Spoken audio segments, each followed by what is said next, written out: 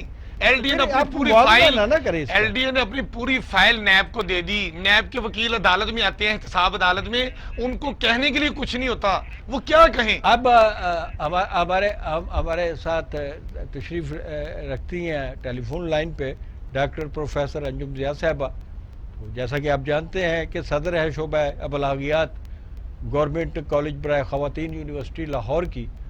اور السلام علیکم ڈاکٹر انجم ضیاء صاحبہ، السلام علیکم۔ وعلیکم السلام، آپ کیسی ہیں؟ میں ٹھیک ہوں، شکر مجھے اللہ بڑی کا۔ آپ خوشی ہے کیسے ہیں؟ کہ عرصے کے بعد ٹیلی فون پہ ہی صحیح آپ سے ملاقات ہو رہی ہے۔ جی جی بالکل۔ ڈاکٹر آپ صاحب، کیسے ہیں؟ میں الحمدللہ میں ٹھیک ہوں۔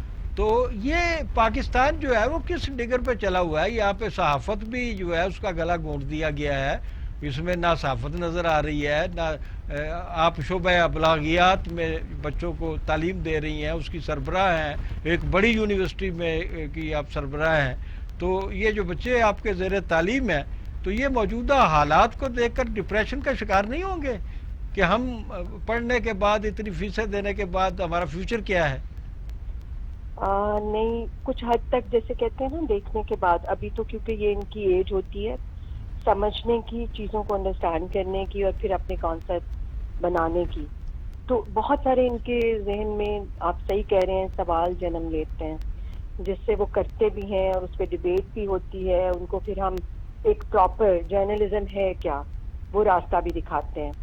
اور میں تو سمجھتی ہوں کہ ڈپریشن تو ڈیفینیٹلی ہے اوور آل ہماری صحافت میں، وہ جو ایک لائٹلی جو چیزیں آنی چاہیے لائیولی سی، وہ ذرا کم ہو گئی ہیں، تو لوگ بھی پھر اسی حساب سے نا چینلز کو یا میڈیا سے دور ہوتے جا رہے ہیں۔ اگر آپ نے دیکھا ہوگا تو سوشل میڈیا کی طرف لوگوں کا دھیان زیادہ اسی وجہ سے جا رہا ہے کہ ان کی جو اپنی ایک امنگ ہوتی ہے، ایک اپنی ریکوائرمنٹ ہوتی ہے، اس کے مطابق ان کو چیزیں نہیں مل رہی ہوتی۔ لیکن میں سمجھتی ہوں یہ کہ ڈاکٹر صاحبہ یہ جو سوشل میڈیا ہے، سوشل میڈیا کی طرف جو راغب ہوئے ہیں لوگ، ویسے تو 22 کروڑ عوام بھی سوشل میڈیا کی طرف چلے گئے ہیں، لیکن جو پیشہ ور جرنلسٹ راغب ہوئے ہیں، انہوں نے اپنے ٹیوب چینلز کھولے ہیں یا اپنے اس قسم کے پروگرامز کر رہے ہیں، وہ تو بے روزگار ہونے کے بعد، نوکریوں سے نکالے جانے کے بعد، تنخواہوں پہ کٹ لگائے جانے کے بعد، انہوں نے کہ یوٹیوب والے پیسے دیتے ہیں تو انہوں نے چینل وغیرہ کھول لیے ہیں۔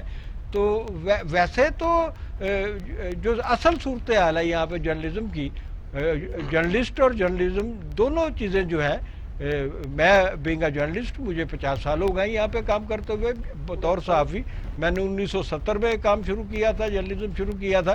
تو آج کی جو صورتحال میں دیکھتا ہوں تو آج کیا کوئی ماں باپ یا کوئی بچہ جو آپ کے پاس پڑھ رہے ہیں وہ تو پڑھ رہے ہوں گے, لیکن میں تو خیال کرتا ہوں کہ ممکن ہے کہ اگلے سال میں 2 سال کے بعد آپ کے شعبہ ابلاغیات کی طرف بچوں کا رجحان ہی ختم ہو جائے.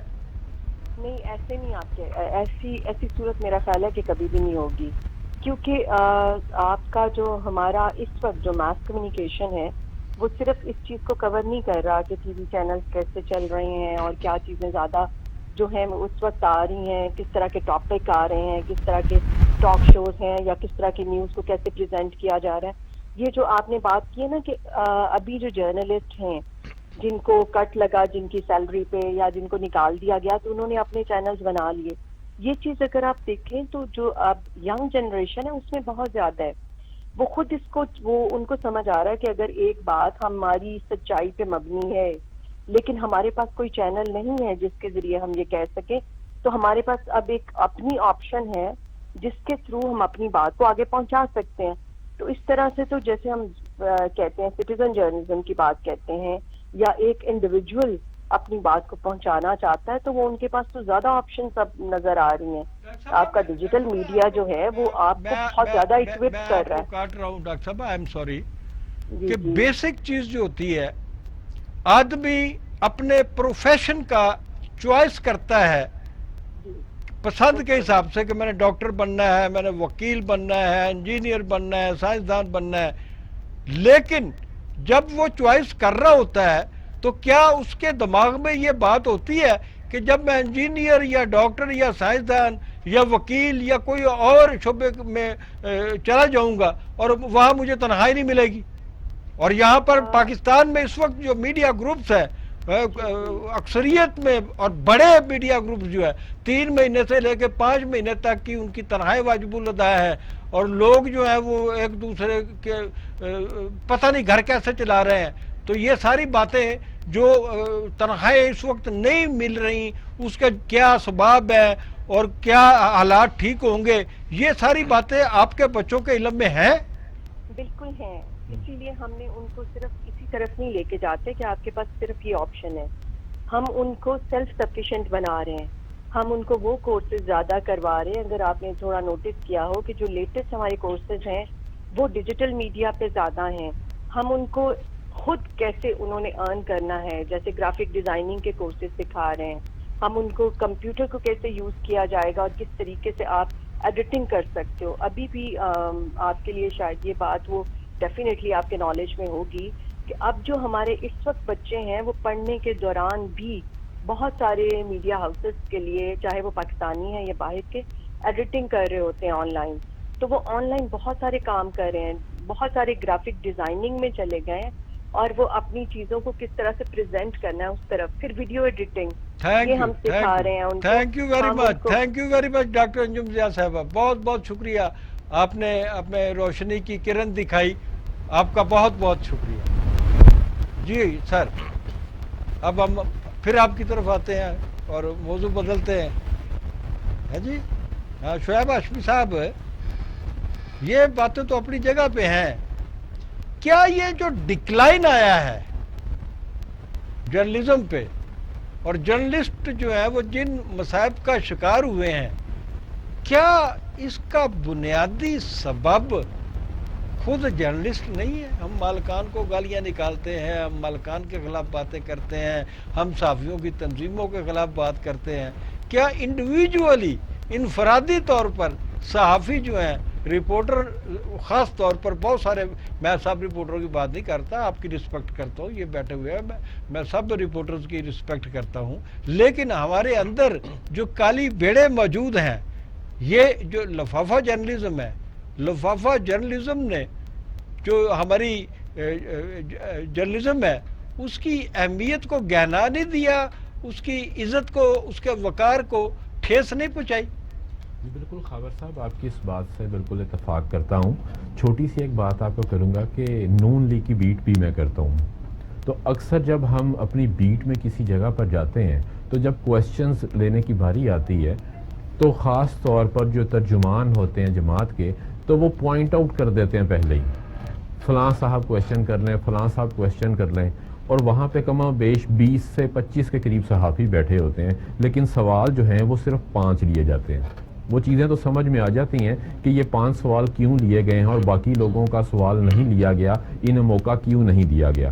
جہاں تک تنظیموں کی آپ نے بات کی ہے، تو جس طرح سے یہ ہماری تنظیمیں ہیں، انہیں الیکٹ بھی ہم ہی لوگ کر کے لاتے ہیں۔